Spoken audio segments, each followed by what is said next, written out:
El método que estamos explicando, según las normas ACI, recuerden que se llama método por resistencia.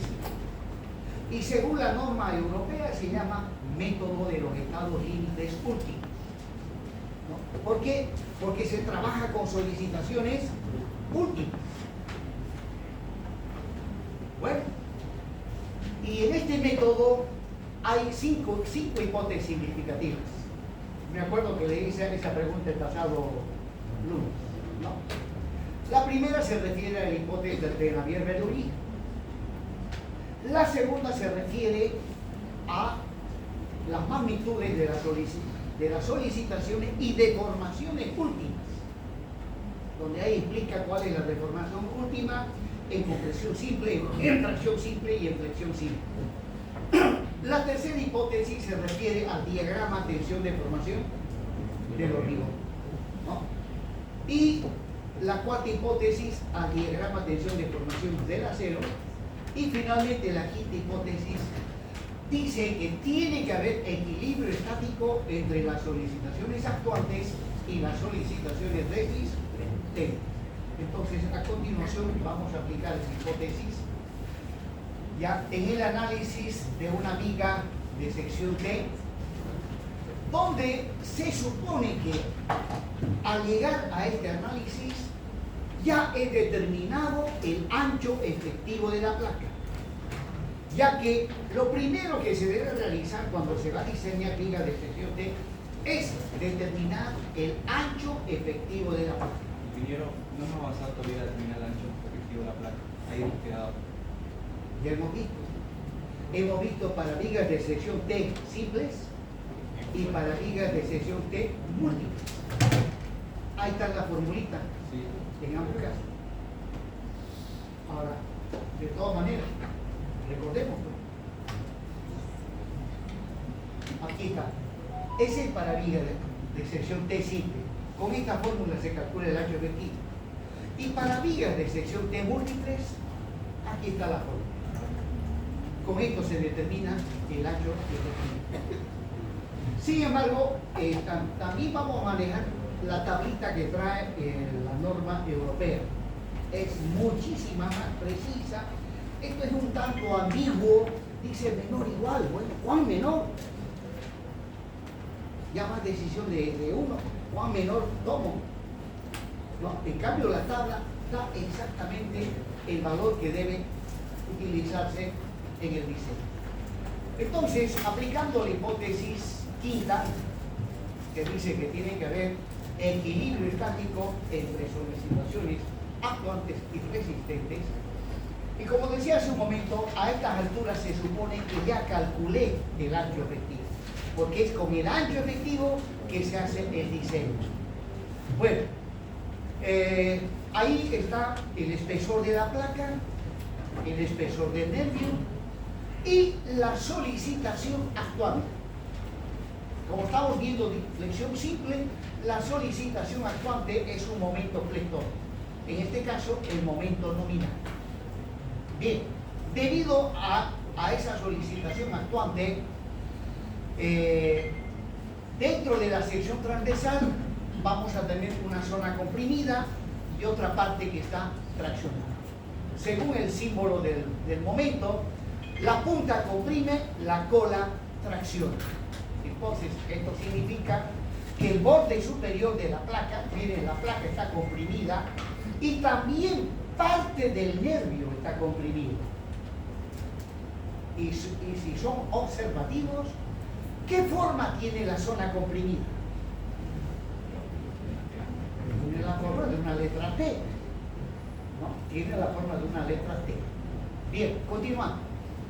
Pues bien, el hormigón reacciona. El hormigón comprimido reacciona con tensiones que, según el método simplificado de la norma ACI, ¿ya? Esas tensiones se asume que tienen el valor de 0,85 de Fc'. Luego, el eje neutro pasa justamente por donde terminan las tensiones de compresión y se mide desde el borde comprimido para abajo. En este caso, como mi diagrama de tensiones es rectangular, entonces a un diagrama rectangular le corresponde el eje neutro ficticio, que es A, donde recordarán ustedes, y lo recuerdo a cada rato, A es igual a beta sub 1 multiplicado por el valor del eje neutro verdadero. Luego, en la parte traccionada, sí o sí se tiene que colocar la armadura, porque de lo contrario esta viga, por su peso propio, colapsaría. Tiene que haber sí o sí armadura en la zona traccionada. Y en vigas T, excepcionalmente, hay armadura comprimida. Generalmente no es necesario colocar armadura comprimida. ¿Por qué? Porque este tipo de secciones, observen el área o la zona comprimida, es bastante ancha. Entonces, hay espacio donde se pueda distribuir las tensiones.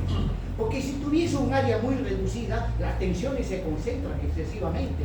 En cambio, acá tengo un área bastante grande donde las tensiones se distribuyen, y al distribuirse en un mayor área, las tensiones son de menor magnitud. Y en tal sentido, el hormigón solo ha de poder resistir las tensiones de compresión, ¿no? Bueno, la armadura traccionada, ¿no?, reacciona. Aquí estoy mostrando, el momento es la acción, y ahora muestro las reacciones. La armadura traccionada reacciona con una fuerza T sub S. La armadura comprimida reacciona con una fuerza resultante que le llamamos C sub S. Y luego el hormigón. El hormigón obviamente reacciona según este diagrama de tensiones de compresión. Tendría que ver la forma de encontrar la resultante de este diagrama de tensiones de compresión y también encontrar la ubicación de esa resultante. Para ello lo que tendría que hacer como primer paso es encontrar el centro geométrico o el baricentro de esa zona que está comprimida, ¿no? Aplicando momentos de primer orden, se puede encontrar el centro o el baricentro de esa sección, y es ahí donde va a estar actuando la resultante del diagrama de tensiones de compresión. Sin embargo, aquí nos vamos por un camino también más simplificado. Como veremos a continuación, ya esa sección T, toda esa sección T, lo dividimos en dos partes. Una parte central, donde interviene el nervio, y por otra parte las alas, ¿no? Las alas. Entonces lo divido en dos partes, una central y la otra las alas. Entonces puedo encontrar la resultante correspondiente a las alas. Ahí está la resultante correspondiente, disculpen, a la parte central, al nervio. Y luego encontrar la resultante correspondiente a las alas. Tengo dos alas. La primera ala ha de tener su resultante, la segunda ala también su resultante. Sumando esas dos resultantes, la resultante total de las alas ha de quedar justo en el centro, al que lo vamos a identificar con C sub S2. Pues bien, ahí están las solicitaciones resistentes en el caso de viga de sección T. Bien, esta formulita que es bien conocida, tensión igual a fuerza sobre área. Aquí estoy trabajando con tensiones. Esas tensiones cubren o están actuando sobre un determinado área, y la resultante sería la fuerza F. En este caso las resultantes son C sub C1, C sub C2, C sub CS, D sub S. Pues despejo de esta formulita la resultante, que es la tensión en el material multiplicado por el área sobre el cual está actuando esa tensión. Entonces, aplicando esta formulita, puedo determinar ya las fórmulas para C sub C1, para C sub C2, en fin, para todas las solicitaciones resistentes. Empecemos determinando la formulita para C sub C. Bueno, ¿qué es C sub C? Aquí no hay C sub C. C sub C1, C sub C2. Pues, en el supuesto de que el área comprimida no lo divida en parte central y la ala, si no lo divido, entonces tengo que encontrar el área total. A esa área total le estoy llamando A sub C0, al área total. Y desde luego, si voy a trabajar con el área total, también tengo que ubicar el centro geométrico, ¿no?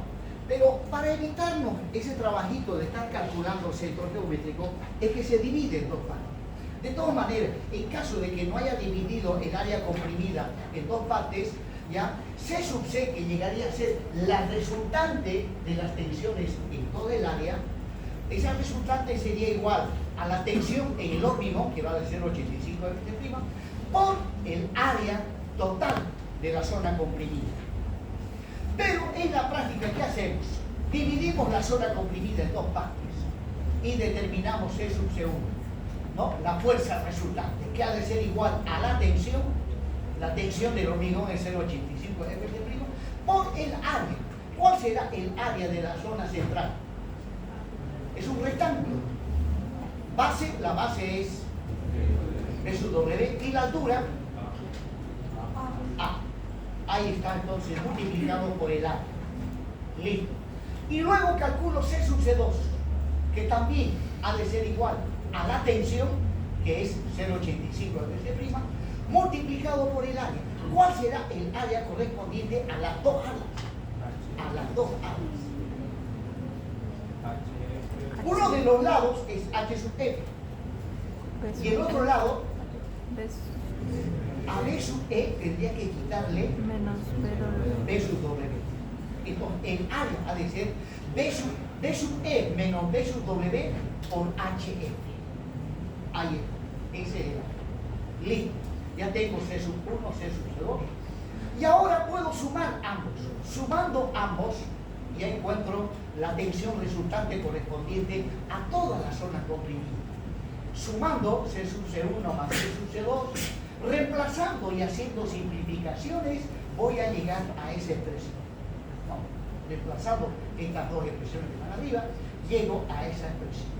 Y ahora, continuando, T sub S, la fuerza resultante en la armadura traccionada, ha de ser igual a la tensión del acero multiplicado por su área. El área de la armadura traccionada es A sub S. La fuerza resultante correspondiente a la armadura comprimida, o sea, C sub S, también ha de ser la tensión de ese material por su correspondiente área. Bien, con todo esto ahora puedo plantearme las ecuaciones de equilibrio. En este caso, empezamos con sumatoria de fuerzas horizontales igual a 0 y voy a tener C sub C1 más C sub C2 más C sub S menos D sub S igual a 0. Y reemplazando toda la información que he descrito en la parte de arriba, ¿ya? Primero que C sub C1 más C sub C2 es C sub C. Y luego tengo C sub S menos D sub S igual a 0. Reemplazando C sub S, ya lo teníamos acá arriba, más C sub S a sigma S2 por A sub S2 menos D sub S, que es sigma S1 por A sub S1 igual a 0. Y no es más, señores, ahí está la primera ecuación de equilibrio para el diseño de vigas de sección T. Continuamos. Ahora, visto de perfil, ya no en 3D, visto de perfil la viga de sección T, ¿no? Ahí tengo la altura útil, el espesor de la placa, la solicitación actuante, la posición del eje neutro y las tensiones de compresión. Y donde sigma C es 0,85 Fc', el eje neutro relativo es beta sub 1 por el eje neutro verdadero, la fuerza resultante correspondiente a la armadura comprimida y el C sub C1 y el C sub C2, que esta vez lo estoy mostrando a través de una vista lateral. Y finalmente, la fuerza resultante en la armadura traccionada. ¿Por qué digo armadura traccionada? Si ese gráfico me está diciendo que T sub S está comprimiendo la armadura. Es la solicitación resistente. No, mucho cuidado. En realidad, debido al momento, ¿ya? a esta armadura le llega una fuerza de tracción apuntando hacia la derecha. A toda acción hay una reacción, ¿no?, de igual magnitud, pero en sentido contrario, ¿no? Y esa es la solicitación resistente. Bueno, marquemos, completemos. Aquí me faltan algunas dimensiones geométricas. Como voy a tomar sumatoria de momentos, en este caso voy a tomar sumatoria de momentos con respecto al baricentro de la armadura traccionada, necesito los brazos de palanca. Bueno, C sub C2 es la resultante de la ala. Por lo tanto, del borde superior a la línea de acción de C sub C2, ¿qué distancia tendría?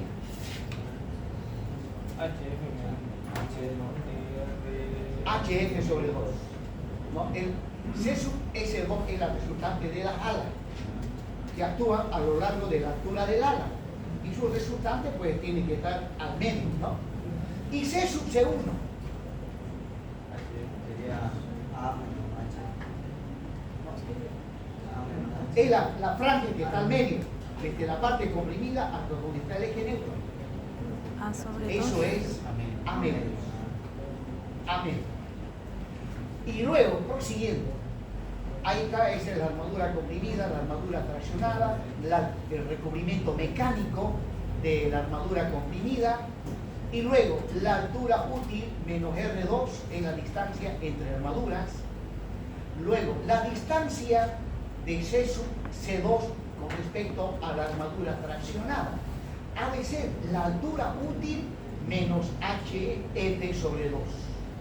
Luego, la distancia de C sub C1 con respecto a la armadura traccionada, la altura útil menos A medios.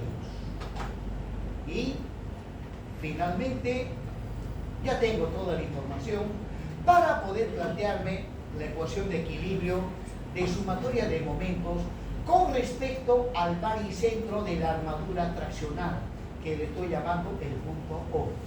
Tomando sumatoria de momentos positivo en sentido antihorario, bueno, M sub N menos C sub C1 por su brazo de palanca, menos C sub C2, su brazo de palanca de C sub C2, que es D menos HF medios, y finalmente menos C sub C por su brazo de palanca de menos R2, igual a 0.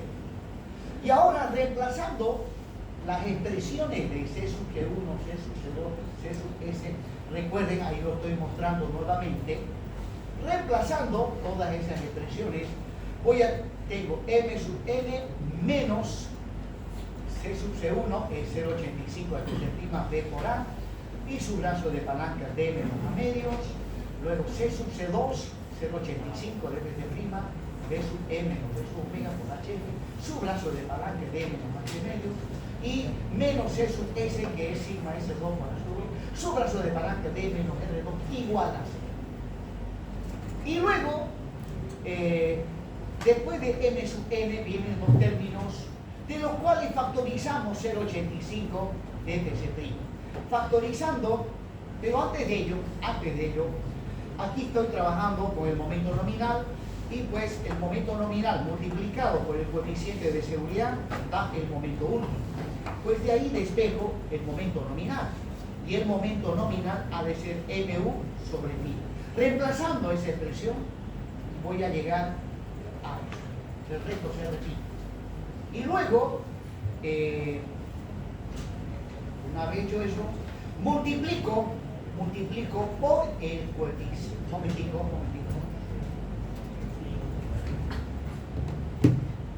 Si multiplico todo por fin, por el coeficiente de ponderación, todos los términos, ambos miembros de esta ecuación, pues voy a tener MU menos 0,85 de phi, ¿ya? En todos los demás términos aparece phi hasta el final igual a 0.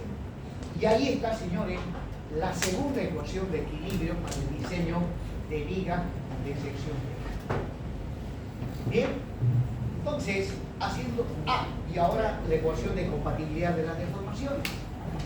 Aquí la hipótesis de Bernoulli es la misma, sea cual fuese la sección transversal, sea rectangular, sea, qué sé yo, viga de sección T, viga de sección U, viga de sección en R, ¿no? La hipótesis de Bernoulli dice que las secciones planas se mantienen planas hasta la rotura. Entonces, ya vimos cómo se determina la ecuación de compatibilidad de las deformaciones. Allí está la ecuación, ¿no? Trabajando con el eje neutro verdadero, hacemos el cambio de variable, lo multiplico por B sub 1 sobre B sub 1 y llegamos a esta expresión donde la ecuación de compatibilidad de las deformaciones está en función del eje neutro ficticio. Entonces, esa sería nuestra tercera ecuación. Y haciendo un resumen, la primera ecuación de equilibrio, la segunda ecuación de equilibrio y la ecuación de compatibilidad de las deformaciones. Ahí están las ecuaciones para diseñar vigas de sección T.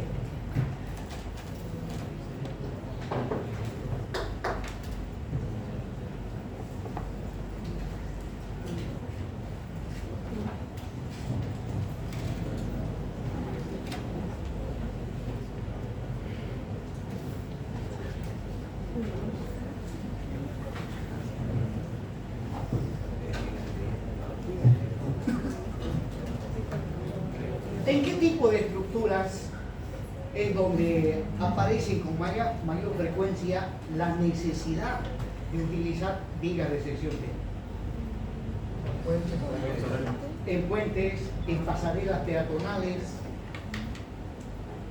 ¿no? Y también en cualquier estructura donde se tenga grandes luces, ¿no? La ventaja que este tipo de vigas tienen poca deformación. Claro que se deforman, pero no tanto como se deforman las vigas de sección rectangular. En edificios comunes y corrientes también aparecen vigas de sección T. En este edificio, la mayoría de las vigas funcionan como vigas de sección T. Y en la mayoría de los edificios, por no decir todos. Pero actualmente, por simplicidad se la diseña como viga de sección T. Y el motivo principal es el siguiente. Supóngase que tengo un tramo de vigas,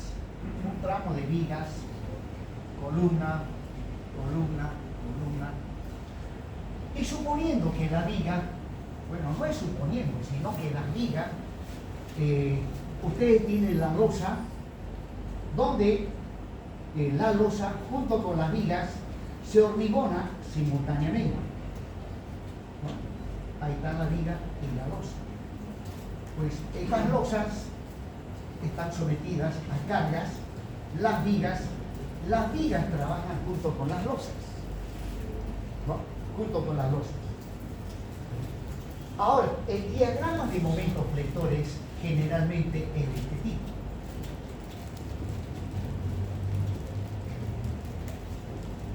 En la parte donde el momento flector es positivo, voy a tener un momento positivo de manera tal que el momento me comprime la parte superior y me tracciona la parte inferior. Resulta que esta viga, como está unida monolíticamente a la losa, ella no trabaja solita, trabaja con parte de la losa. Y por lo tanto, para cuando el momento es positivo, ya vamos a tener una placa que está comprimida y el nervio. Ahora, para la misma viga, ¿qué pasa cuando el momento es negativo? Cuando el momento es negativo, ¿no? La punta comprime, la cola tracciona, lo que voy a tener es una viga de sección rectangular. Entonces, en aquellas partes donde el momento es positivo, sí, el nervio trabaja junto con la placa y funciona como una viga de sección T. Pero en las zonas donde el momento es negativo, ya solamente el nervio trabaja a compresión. Y el área del nervio es bastante reducido comparado con la placa. Bueno, entonces tengo una estructura donde partes trabajan como viga de sección T, que tiene harta resistencia, y en partes trabaja como viga de sección rectangular, que tiene un área comprimida bastante reducida, entonces es menos resistente que esta otra. Pues bien, generalmente por seguridad, se adopta para toda la viga como si fuese viga de sección rectangular,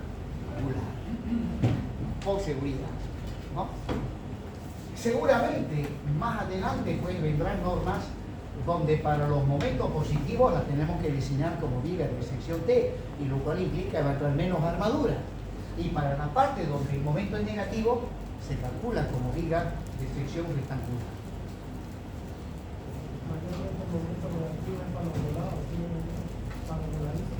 ¿El momento negativo?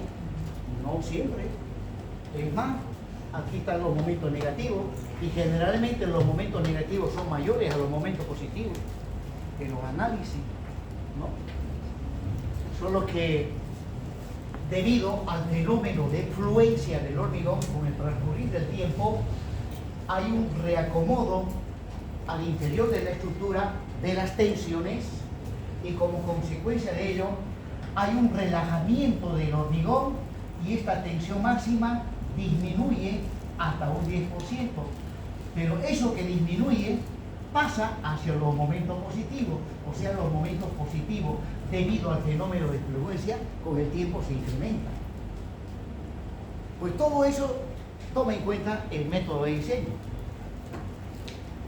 O bien, el CIPECAD y todos los programas que analicen estructuras toman en cuenta ese efecto de relajación, donde debido al fenómeno de fluencia los momentos negativos disminuyen de magnitud, pero eso no significa que pierde momentos, sino se van hacia los momentos positivos.